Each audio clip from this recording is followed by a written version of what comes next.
یہ 20ویں صدی کے آغاز کے وقت، جسے ہم پورا کہتے ہیں مڈل ایسٹ، بلکہ صرف مڈل ایسٹ نہیں، پورا شمالی افریقہ سلطنت عثمانیہ کا حصہ تھا، خلافت عثمانیہ۔ لیبیا، الجزائر، مصر، پورا حجاز، یمن، پورا عراق، شام، اور یہ شام ہی کے حصے ہیں در حقیقت، اردن اور لبنان، یہ سب، یہ شام عرب، عراق عرب، یہ پورا علاقہ خلافت عثمانیہ یہ اس کا حصہ تھا۔ پہلی جنگ عظیم میں انگریزوں نے عربوں کو بغاوت پر آمادہ کیا، غداری پر آمادہ کیا، انہوں نے خلافت عثمانیہ کے خلاف بغاوت کی، بیج بوئے ان کے دلوں کے اندر نفرت کے، ابھارا انہیں کہ تم ترکوں کے غلام کیوں ہو، تمہیں خود حاکم ہونا چاہیے، تم کھڑے ہو جاؤ، ہم مدد کریں گے، تم بغاوت کرو، تم ان ترکوں کے خلاف ہماری مدد کرو، ہم تمہیں آزاد کر دیں گے، تم اپنے پاؤں پر خود کھڑے ہو جانا۔ یہ بہت ہی ہمارے لیے دردناک المیہ ہے اس پہلی جنگ عظیم کا۔ کرنل لارنس جیسا شخص، برطانوی استعمار، اور اس کے نتیجے میں عربوں نے بغاوت کی۔ اور اس قدر دردناک بات آپ کو بتا رہا ہوں، میں پہلی مرتبہ جب سن 62 میں حج کے لیے گیا مدینہ منورہ میں، ابھی وہ ریل کے انجن کھڑے ہوئے تھے۔ یہ ترکی کے زمانے میں، سلطنت عثمانیہ کے زمانے میں بغداد سے مدینے تک ریلوے لائن تھی۔ یہ پورا ایک عالم سلطنت عثمانیہ، صرف سلطنت نہیں، خلافت عثمانیہ، پوری ٹرینیں جو ہے ترکوں کی اڑائی گئی، ہزاروں ترکوں کو شہید کیا گیا، یہاں تک کہ صحن حرم میں شہید کیے گئے سینکڑوں ترک۔ یہ جرم تھوڑے نہیں ہے، معمولی نہیں ہے۔ آج جس کی سزا مل رہی ہے، معلوم ہونا چاہیے کہ وہ جرائم کون کون سے تھے۔ اب بھی جو لوگ گئے ہیں انہوں نے دیکھا ہوگا، ترکی کا قلعہ موجود ہے اوپر پہاڑی کے اوپر، حرم کا جو سب سے بڑا دروازہ ہے باب ملک عبد العزیز، اس کے سامنے ایک لائبریری ہوتی تھی، اب تو غالباً وہ بھی گرا دی گئی ہے، اس کے پیچھے پہاڑی پر ترکوں کا قلعہ ہے پرانا، اس پر توپیں موجود تھیں۔ جب بغاوت ہوئی ہے، جو حرم میں آئے ہوئے تھے ترک فوجی، ظاہر بات ہے نہتے، وہ تو نماز پڑھنے آئے ہوئے تھے، ان کو وہاں ذبح کیا گیا ہے، اور ترکوں نے اپنی توپیں استعمال نہیں کی کہ کہیں بیت اللہ کو کوئی گدن نہ پہنچ جائے۔ بہرحال یہ غداری ہوئی ہے پہلی جنگ عظیم کے دوران، اور نہ صرف ترکوں پہ عربوں نے کی ہے۔ جیسا کہ میں نے کہا تھا، دو ہیں سب سے بڑے مجرم روئے ارضی کے اوپر امت مسلمہ کے طبقات۔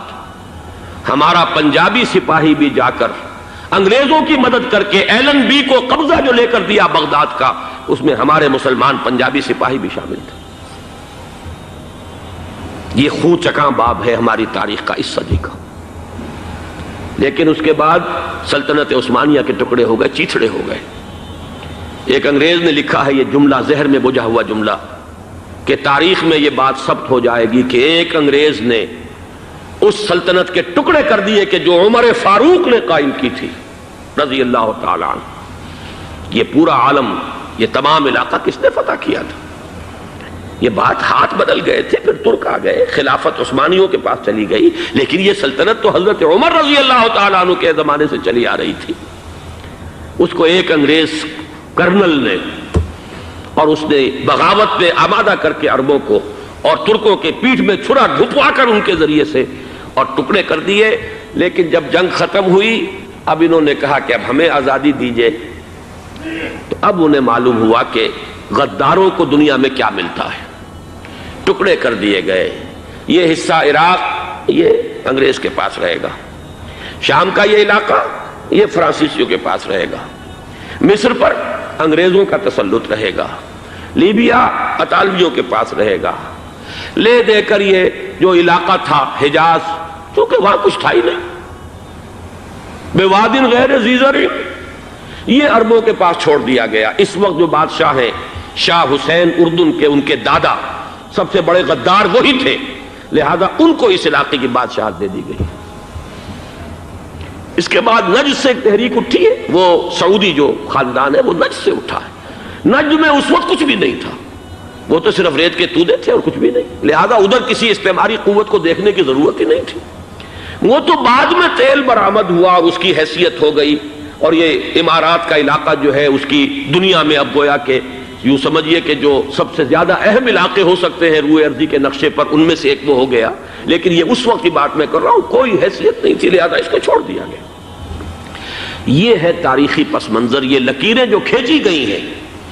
یہ ایک ملت اسلامیہ کو جو قومیتوں میں تقسیم کیا گیا، پھر نعرے لگوائے گئے المصر للمصریین الشام للشامیین. اب شامی ایک علیحدہ قوم ہو چکے ہیں، مصری ایک علیحدہ قوم ہو چکے ہیں، عراقی ایک علیحدہ قوم ہو چکے ہیں. یہ ساری تقسیمیں استعمار کی پیدا کرنا ہے، اس کا کوئی تعلق اسلام کے ساتھ نہیں. اب ضرورت تو اس بات کی تھی کہ استعمار کے پنجے جب یہاں سے کچھ ہٹے، دوسری جنگ عظیم کے بعد ایک دور آیا، امریکہ ابھرا ہے دنیا کی عالمی سطح پر سیاست میں. اس کے ہاں کچھ آزادی کے تصورات تھے، اس نے بھی سپورٹ کیا. برطانیہ کمزور ہو چکا تھا، وہ اتنے بڑے علاقے کو اب ہولڈ نہیں کر سکتا تھا. ہندوستان بھی آزاد ہوا، پھر یہ کہ اور دوسرے علاقوں سے بھی اس کو پسپائی اختیار کرنی پڑی. استعمار کے پنجے جس طرح بھی ہوئے، ان کے سینوں سے، عربوں کے سینوں سے جو ہے گویا کہ وہ ہٹے. لیکن امریکہ نے ایک اپنی بہت بڑی حکمت عملی جو اختیار کی، عالم عرب کے سینے میں اسرائیل کا خنجر پیوست کر دیا تاکہ یہ کبھی آزاد نہ ہو جائیں، ہمارے انگوٹھے تلے رہے، ہماری پالیسی گورن کرے. یہ استعمار کا دوسری جنگ عظیم کے بعد جہاں برطانوی استعمار، فرانسیسی استعمار رفتہ رفتہ یہ ہٹنے شروع ہوئے. صدر ناصر نے انگریزوں کو اٹھا کر پھینکا میڈیٹرینین میں اور دوسرے جگہوں سے. الجزائر نے آزادی حاصل کی فرانس سے، اطالویوں سے جو ہے لیبیا والوں نے آزادی حاصل کی. یہ ہو گیا، لیکن ایک خنجر پیوست کر دیا گیا اسرائیل کا سینہ عرب. اس صورتحال میں ظاہر بات ہے کہ ایک تو بڑی آئیڈیل پوزیشن تھی کہ پورا عالم اسلام متحد ہو، لیکن وہ تو بہت دور کا خواب معلوم ہوتا ہے. علامہ اقبال سے بڑا کوئی نقیب نہیں ہے ملت اسلامی کی وحدت کا. ایک ہو مسلم حرم کی پاسبانی کے لیے، نیل کے ساحل سے لے کر تا بخاک کے کاشغر. لیکن انہیں بھی اپنے لیکچرز میں کہنا پڑا کہ اس وقت جو صورتحال ہے، پورے عالم اسلام کی ایک وحدت بن جانا تو تقریباً ناممکن نظر آ رہا ہے. اگر کسی طرح ایک common wealth of Muslim nations وجود میں آ جائے تو بھی بڑی کامیابی ہوگی. لیکن اس سے بھی پہلے یہ تو زیادہ آسان تھا کہ عالم عرب ایک وحدت کی شکل اختیار کر لے. یہ تو ایک قوم ہے، اکثر و بیشتر ایک نسل یا زیادہ دو نسلیں کہہ دیجیے. شمالی افریقہ میں بربر نسل بھی ہے، باقی تو سب عرب ہیں. یہ پورا عالم ایک نسل، ایک زبان، پورے اتنے رقبے کے اوپر بولے جانے والی ایک زبان، یہ تو ایک ہو جائے. افسوس یہ ہے کہ اس کا ایک ہو جانا، ایک شخصیت ابھری تھی جو مذہبی مزاج کی شخصیت تھی، جو دینی مزاج کی حامل شخصیت تھی. اگر اس کی قیادت میں عالم عرب متحد ہو جاتا تو واقعتاً ایک بہت بڑا جو ہے مرحلہ وہ طے ہو جاتا پوری عالمی ملت اسلامیہ کی ایک وحدت اختیار کرنے کا. وہ شخصیت تھی شاہ فیصل شہید کی. اور اس لفظ کے ساتھ ہی آپ کے ذہن میں آ گیا ہوگا کیوں انہیں شہید کر دیا گیا، کس نے کیا کرایا، کہاں سے تعلیم حاصل کر کے آیا تھا وہ جس نے شہید کیا شاہ فیصل شہید کو.